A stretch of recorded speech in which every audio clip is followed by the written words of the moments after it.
6.11의 3절 지진 취약도입니다. 앞에선 지진 재해도였고요. 지진 재해도는 지진이 어떤 크기 이상의 지진이 발생할 확률, 어떤 지점에서, 그리고 지진 취약도란 것은 그 지진이 발생했을 때 발생한 지진이 구조물의 파괴를 일으킬 확률.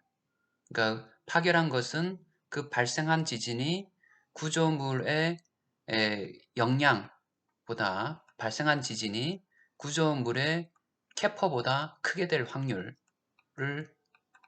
그래프로 나타내는 것이 커브로 나타내는 것이 지진 취약도입니다. 영어로는 프레질리티라고 부릅니다.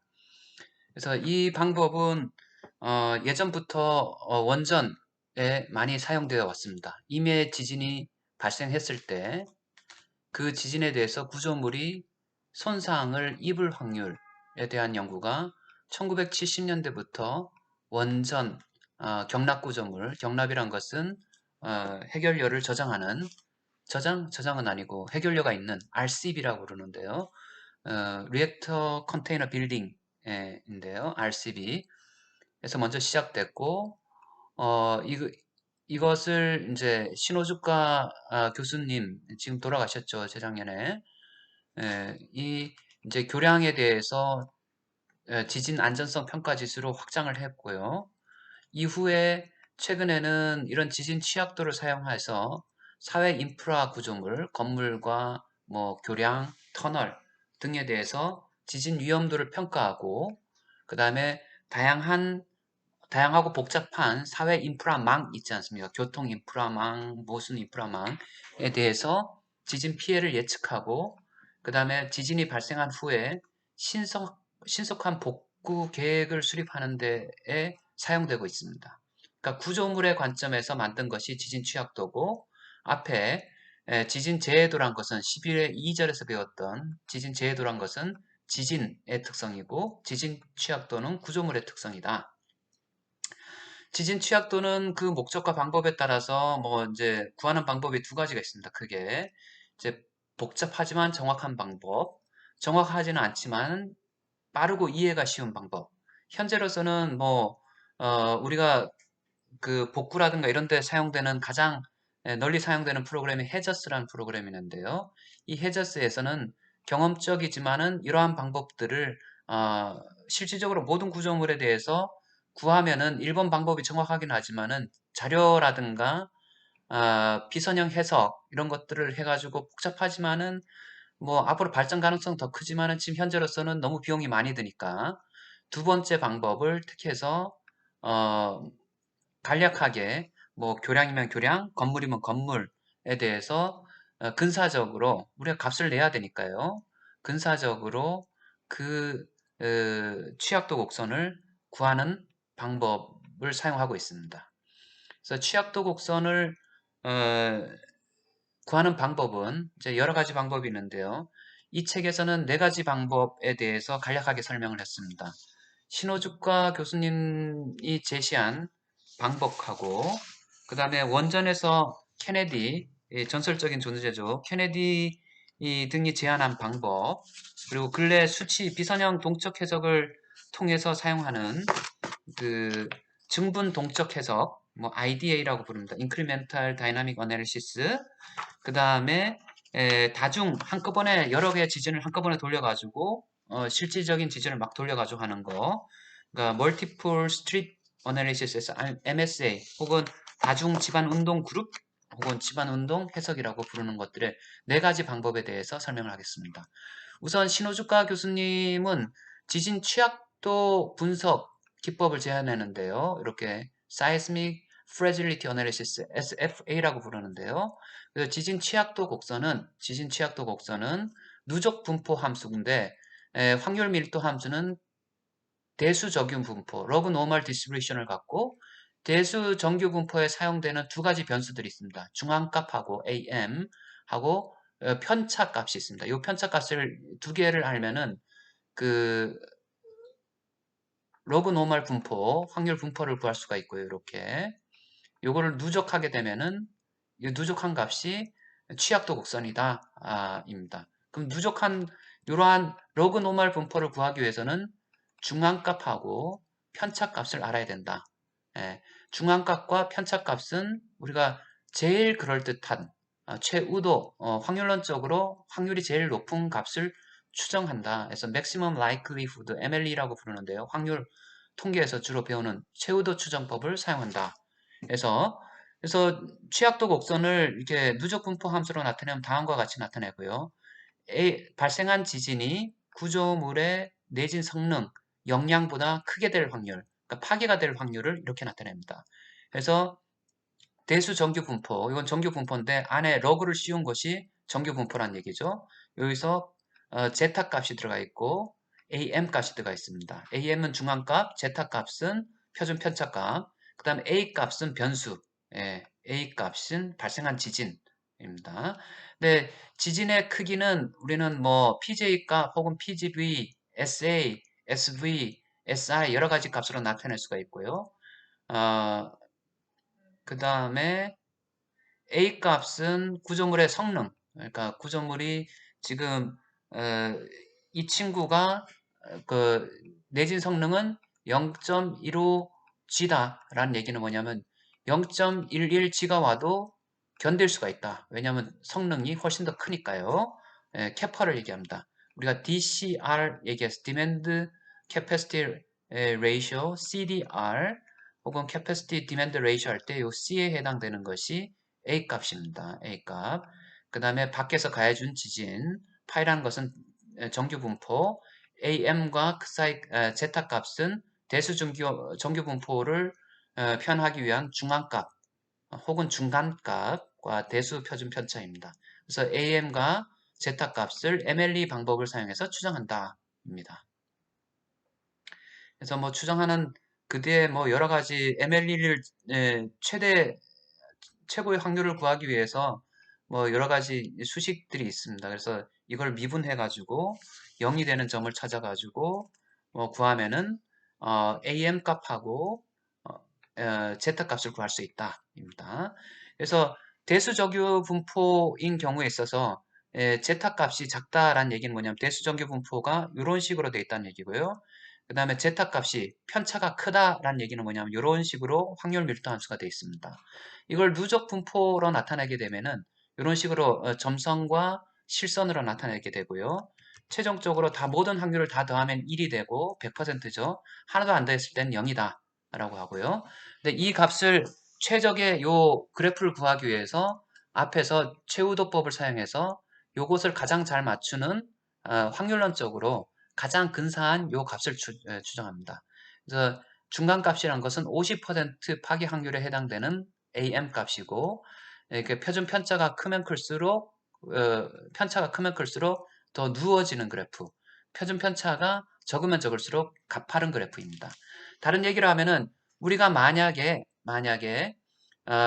거기 그 어떤 지진이 0.6G가 발생했다라고 하면 6G에 해당되는 값이고요. 여기 가로축이죠. G 값이고 거기에 이렇게 보면은 0.6G에서 이 친구가 파괴될 확률은 대강 30%다라는 것을 알 수 있습니다.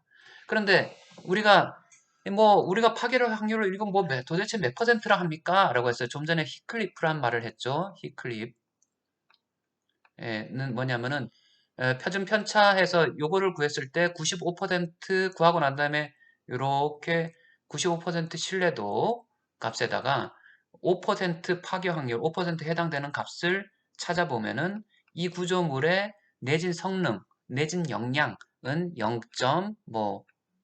2G다 혹은 0.1G다 이렇게 알 수가 있습니다. 그래서 히클리프를 구하기 위해서도 사용되고요. 나중에 요것하고 지진 제도에서 구했던 그 곡선하고 연합해가지고 지진 위험도 평가, 어떤 그 지역에서의 이 구조물의 지진 위험도는 몇 %다라는 것을 정량적으로 나타낼 수가 있습니다. 이렇게 수치적으로 구하는 방법이 있고요. 케네디 등이 제안한 방법입니다. 케네디라는 사람은 원전 분야에 굉장히 큰 족적을 남기신 분입니다. 그래서 이 사람이 리드와 케네드 현업에 종사하는 사람들인데요. 이 취약도를 구하는 방법, 엔지니어가 조금 더 현실적으로 리서처가 아니라 엔지니어가 구할 수 있는 방법을 제안을 했습니다. 그래서 취약도 곡선은 구조물의 파괴 확률은 여러 가지 불확실성에 영향을 받고 그 불확실성은 크게 두 가지 종류, 어, 이 입실론 R과 입실론 K 혹은 입실론 U로 나눴습니다. 입실론 R은 랜덤 불확실성 혹은 우발적 불확실성이라고 하고 이게 우리가 알지 못하는 불확실성이기 때문에 우리가 고치려고 해도 항상 들어가 있는 불확실성입니다.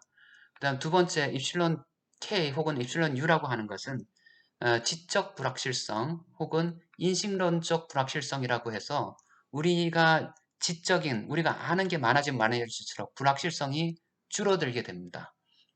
그래서 이 두 가지가 나타내는 영향을 미치는 것을 대수정규 분포의 표준 편차다라고 했고 그 표준 편차에 해당되는 제타 R과 제타 K 값을 각각 제시를 해줬습니다. 근데 제시를 하는데 구조물별로 이 제타 R 대수정규 분포의 표준 편차 값인 랜덤 불확실성 혹은 나리즈 불확실성이라고 했을 때 이 값들을 기기별로 다 주어지게 되고 과거의 경험과 자료 혹은 엔지니어의 판단에 의해 가지고 그 다음에 이 중간값도 주어지게 됐을 때 이 그 세 가지 값을 이 공식에 넣어 가지고 취약도 곡선을 구할 수가 있습니다. 그 어떤 기기에 대해서 구하고 예서 있는 거 합쳐진 불확실성 대수정규 분포고요. 이것을 이제 이것을 평균 취약도 곡선이라고 부르고요. 조합된 이렇게 평균 취약도 곡선이라고 부르고 이것을 95% 우리는 신뢰도 구간에서 좀 전에 히클리프라는 개념으로 구했죠. 히클리프를 구하기 위해서 95% 비초과 확률에 해당되는 값을 구하게 됩니다. 그래서 히클리프란 것은 95% 비초과 확률에 취약도 곡선에서 5% 파괴 확률에 해당되는 값으로 구조물의 내진 성능 값을 나타낸다 라고 합니다.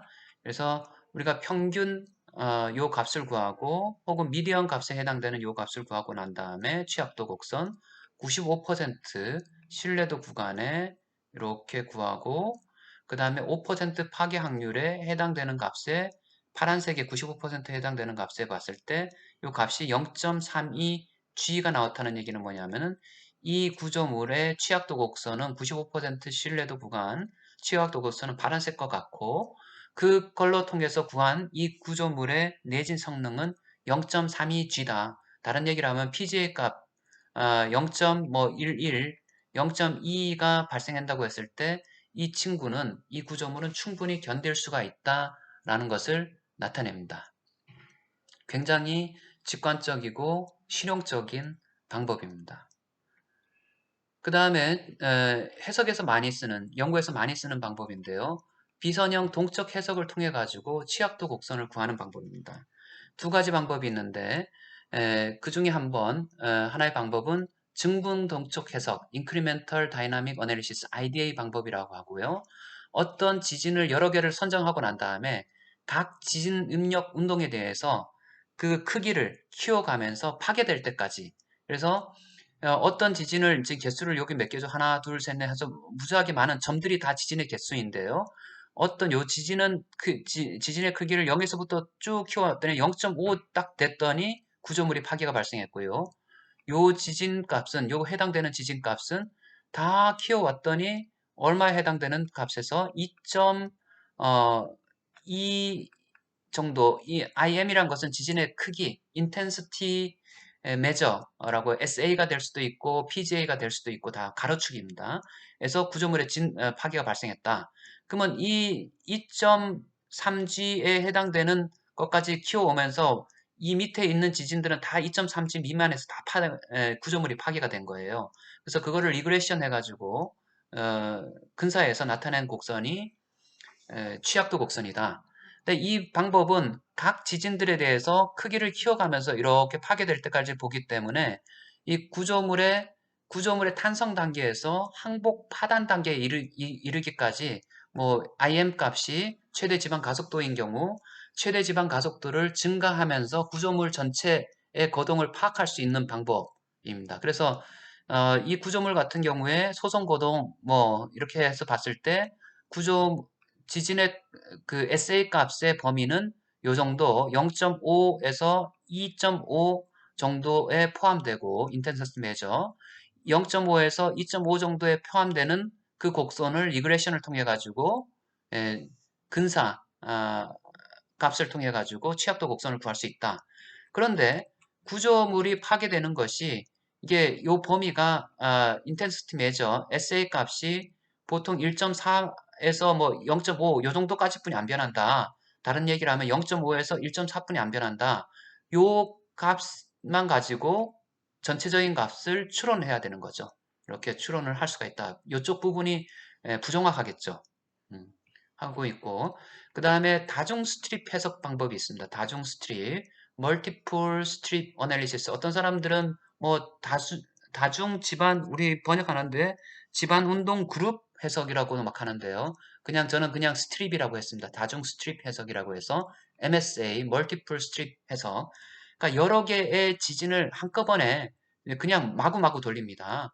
돌리다 보면은 그 지진에 대해서 파괴되는 것들을 다 체크해 보니까 다음과 같습니다.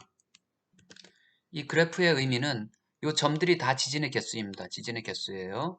지진의 개수인데 요 밑에 크기의 지진에 대해서는 0.5 미만의 지진의 개수에 대해서는 파괴된 게 하나도 없어요. 파괴된 건 오른쪽으로 다시 모아놨어요. 그리고 지진의 개수가 어떤 것은 0.6G짜리가 있죠. 그 크기가 6G짜리 진도가 0.6G짜리인 것은 0.6G짜리인 것은 파괴가 요 정도 됐고요.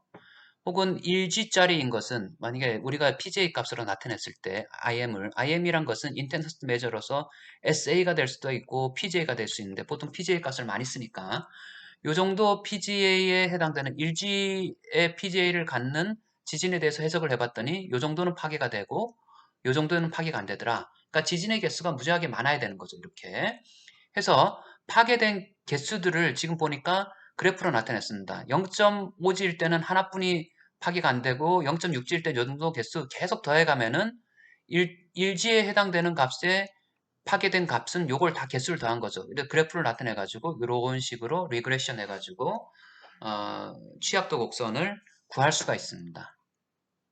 그래서 만약에 몇백 개의 지진이 있다. 그러면 이 지진에 굳이 그 진도를 키우지 않고 그냥 한꺼번에 몇백 개 지진 해석을 다 함으로 인해 가지고 이 곡선을 이렇게 구할 수가 있습니다. 그렇지 않은 경우 지진이 막 수십 개뿐이 없다. 라는 경우에 있어서는 각 지진별로 지진의 규모를 계속 키워가면서 이 경우에는 지진의 진도가 얼마가 됐을 때 파괴된다 라고 해서 점점 증가시켜가면서 진도를 Incremental Dynamic Analysis IDA 방법을 쓰고요. 지진의 개수가 뭐 충분히 많다, 엄청 마구마구 돌릴 수 있다 라고 하면은 MSA 방법 Multiple Strip Analysis를